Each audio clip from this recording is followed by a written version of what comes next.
If you land in Bucharest today, you will be forgiven for thinking you got it wrong. The skyline of District 2 has glass office towers housing the European headquarters of major tech firms. The malls in northern Bucharest sell the same brands you find in Munich. The coffee shops charge Berlin prices. There is a startup culture, a growing middle class, and a generation of young Romanians who speak flawless English and build software their parents never imagined. The headline data support the image. Romania's nominal GDP crossed $423 billion in 2024. The investment brochures call it the Tiger of the Balkans. Now drive 2 hours in any direction. As of 2020, Romania was the only EU country unable to use the structural funds it received for rural infrastructure, and about 70% of the country's poor live in rural areas. In the villages of Moldavia and Oltenia, the infrastructure that a Western European would consider basic paved roads, functioning hospitals and reliable heating is either absent or barely functional. These are not isolated pockets. They are half the country. This is dual Romania. Two economies occupy the same territory, one integrated into the European single market, performing well by headline metrics, the other frozen, structurally neglected and invisible to anyone reading a GDP summary. The numbers measure the first Romania. They do not mention the second one at all. To understand how the two Romania came to exist, you have to go back to December 1989. When the Ceausescu regime collapsed, the outside world watched a revolution. Romanians who understood the institutions watched something different. The men who ran the Securitate had spent 40 years building a network that touched every lever of the state. They controlled foreign trade licenses. They held files on every businessman, politician and judge in the country. They knew where the money was and how the system ran. When the regime fell, they did not run. They pivoted. The 1990s became the period of original accumulation. State enterprises built over generations were sold in privatization deals at prices that bore no relationship to their actual value. The people with access to those deals were almost universally connected to the old security apparatus. According to scholars Lavinia Stan and Marian Zulian, who spent years researching Romania's security services, the Securitate's successors exploited their intelligence monopoly to blackmail politicians, win public tenders, and dominate key commercial sectors. Journalists who investigated found their phones tapped. In 1996, a whistleblower revealed that the Domestic Intelligence Service was illegally monitoring hundreds of public figures. By the end of the decade, the old elite had not been displaced. It had simply changed its uniform. The party card became a corporate board seat. The interrogation file became a negotiation tool. Romania had a revolution. What it did not have was a transfer of power. If you found this video, you already know something is wrong with the standard story. Subscribe and stay with us, because what comes next is where the trap gets structural. According to UNDESA, 4.58 million Romanians lived abroad in 2024, with the largest communities in Germany, Italy and the United Kingdom. Romania has a total population of around 19 million. That means nearly 1 in 4 Romanians no longer lives in Romania. Romania had the highest share of emigrants among all EU member states in 2024, not Bulgaria, not Poland. None of the post-communist states went through the same transition. The official framing calls this migration. That word is too neutral for what actually happened. These are not people who chose adventure.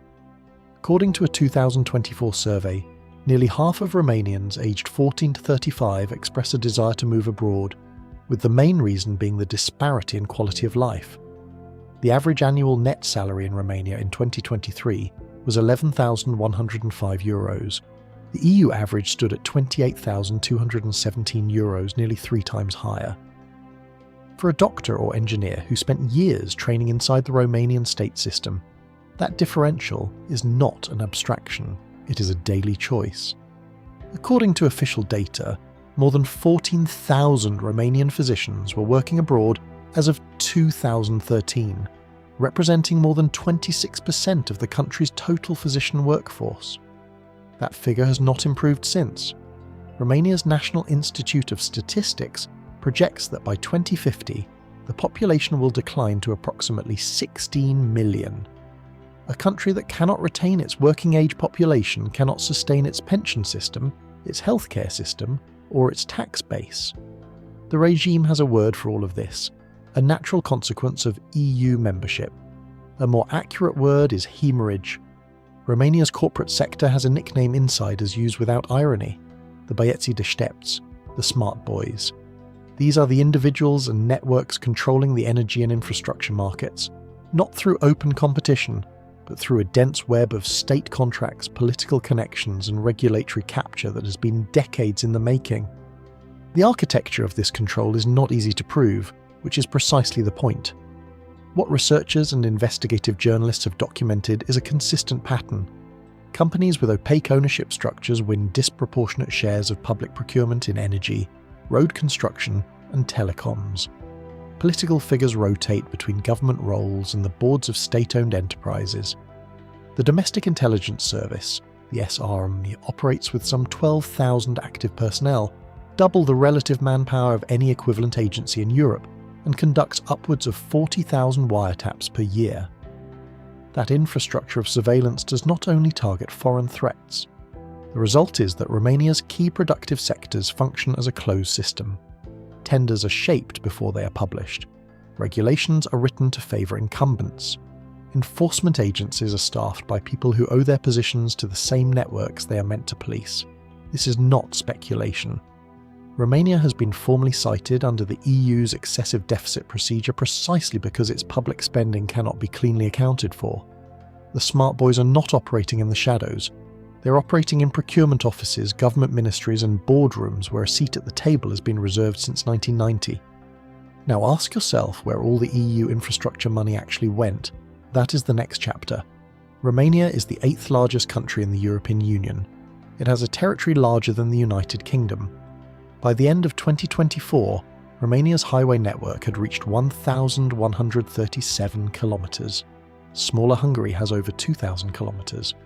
The Czech Republic, with a fraction of Romania's land area, has more.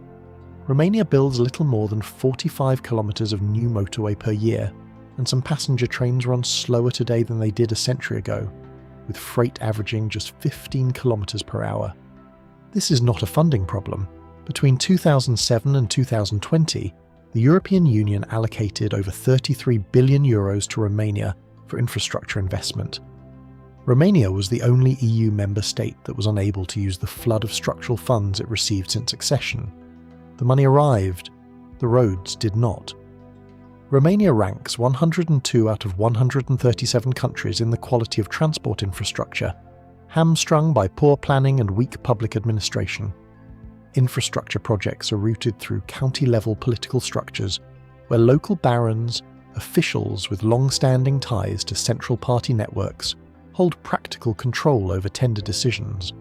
Projects are fragmented, delayed, and cost overrun in patterns that appear accidental, but generate consistent profit for the right parties.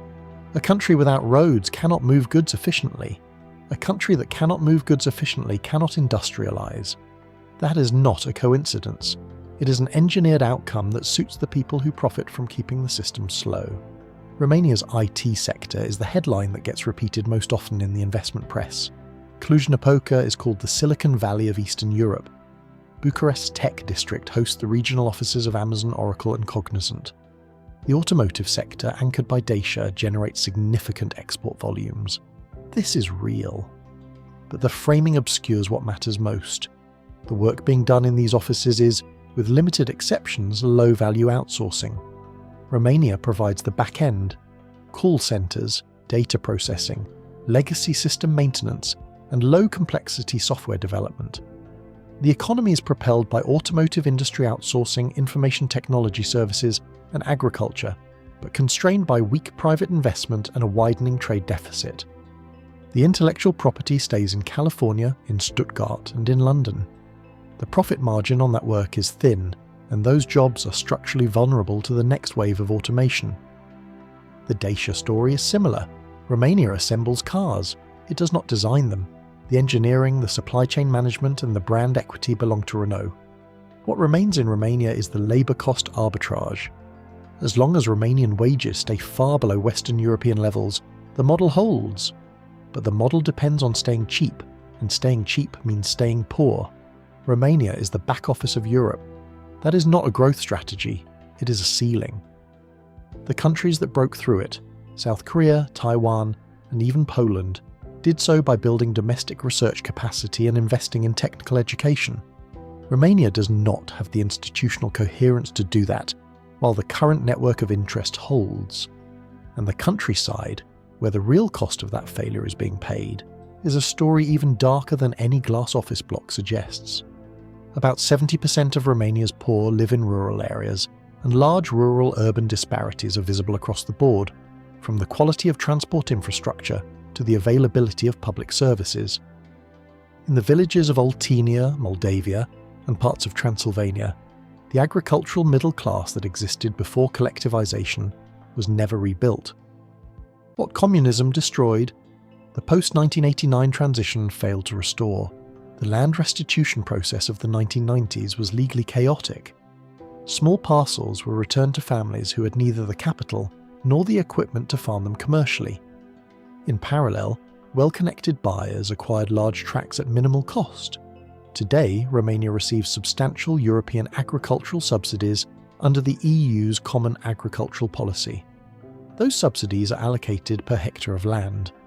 The owners of large land holdings collect the large checks. A smallholder farming 2 hectares collects almost nothing meaningful.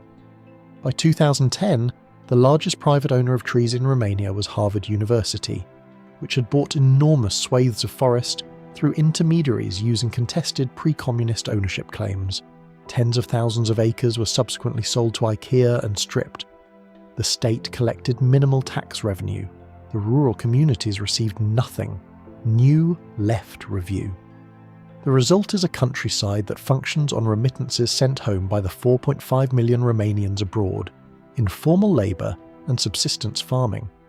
There is no rural investment ladder. There is no functioning rural credit market. There are no rural hospitals with adequate staff. Half of Romania is living in a different century, and the GDP chart's not designed to show it. The question now is who is paying for all of it, and whether the books actually balance. The numbers are no longer ignorable. In 2024, Romania recorded the worst budget deficit in the entire European Union at 9.3% of GDP, prompting a clear mandate for correction under the EU's excessive deficit procedure. Not the largest relative to some adjusted baseline, the largest by a wide margin in the bloc. The government scrambled to respond with a comprehensive fiscal consolidation package worth approximately 5% of GDP, including VAT increases, public sector wage freezes, and higher excise taxes. But the underlying problem is not a policy error, it is a structural design. Romania's public sector payroll is enormous by regional standards and functions primarily as a voter retention platform. There are approximately 1,200 state-owned enterprises in Romania, many of which are large, inefficient, and drag down overall productivity. They exist because they produce political loyalty, not economic value. The debt-to-GDP ratio is forecast to climb towards 72.89% by 2029, a continuous increase over 7 consecutive years. Romania is borrowing at high rates to fund a system that entrenches the people who benefit from keeping it broken. The growth that does exist is partially EU-funded, partially remittance-driven, and partially credit-fueled. Real GDP growth flirted with stagnation in 2025, with conditions worsening in early 2026 amid falling industrial output, declining confidence, and rising unemployment. When the EU funds cycle ends and the demographic bill comes due, Romania will be left with the debt and without the revenue base to service it. What comes next is not a forecast. It is already a visible line on a graph. Romania's access to EU structural funds is not permanent. Real GDP growth is expected to remain low at 0.7% in 2025 and 1.1% in 2026. With government debt projected to increase from under 55% of GDP in 2024 to about 63% by 2027. Those projections were made before the full demographic weight of emigration compounds, before public debt servicing costs accelerate, and before the political system is forced to stop deferring the structural reforms it has avoided for 35 years. The convergence is coming. Not convergence upward to Western European living standards, convergence between what Romania can spend and what Romania can actually afford. When that moment arrives, the 4.5 million Romanians abroad will not return to a country they have already left once. The declining working age population will not generate the tax revenue needed to sustain current pension and public wage commitments. The IMF, the EU, and the credit rating agencies are all tracking the same trajectory. Romania's population is forecast to shrink to approximately 16 million by 2050, down from a population that exceeded 23 million at the time of the revolution. No economy absorbs the loss of 7 million people quietly.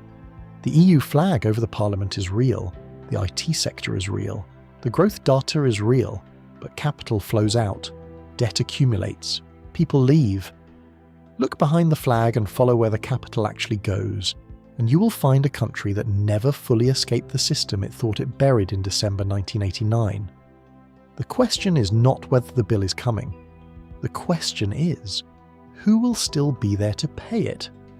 If this video reframed how you think about economic transitions, share it, subscribe, and tell us in the comments which country you want us to look at next. Because Romania is not the only one.